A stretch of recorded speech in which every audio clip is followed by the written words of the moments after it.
ebyo nno nga bikyali bwe bityo leka nno ate tugira tuddayo eri ku bannaffe bakaawonawo b'omunyonyi baajaguza olw'amazaalibwa ga munnaabwe Joseph Sebowa agaatuuka nga Novemba 23 yali awezezza emyaka 21 era banne bwe batyo ne bamutonera pakiti ya sigala olw'okumuyozaayoza.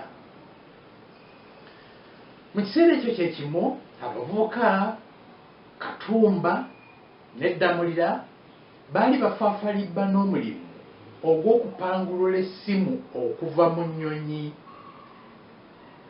Eby'essimu Katumba ye yasinganga okubipikanga mu omuliro anti ng'agamba nti ye yali talaba nsonga yali ebatwala nga bampugumira mu nsozi so ng'ate baali bayinza okukanikakanika essimu eyo ne bagikozesa okukoowoola obuyambi.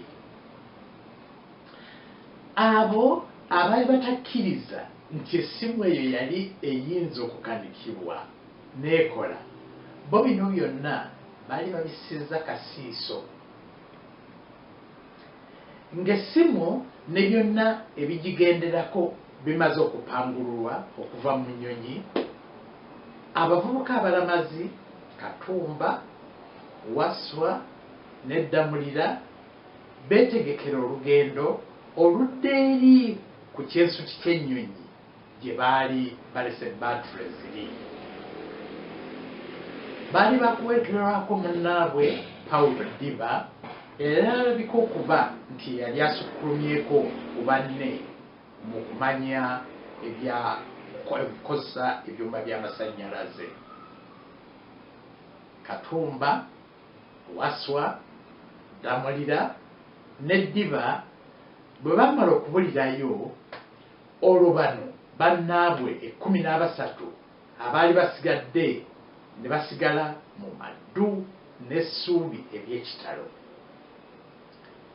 Kyokka ate mu kiseera ekyo kyekimu ekyo baali batandise okusanga obuzibu bungi mu kufuna ennyama anti emirambo egisinga obungi egyali gimaze okuziikibwa n'okubulira mu muzira gyali tegirabika.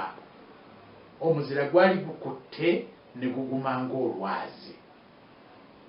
Kakati awo baasalawo okutandika n'omuyiggo ogw'emirambo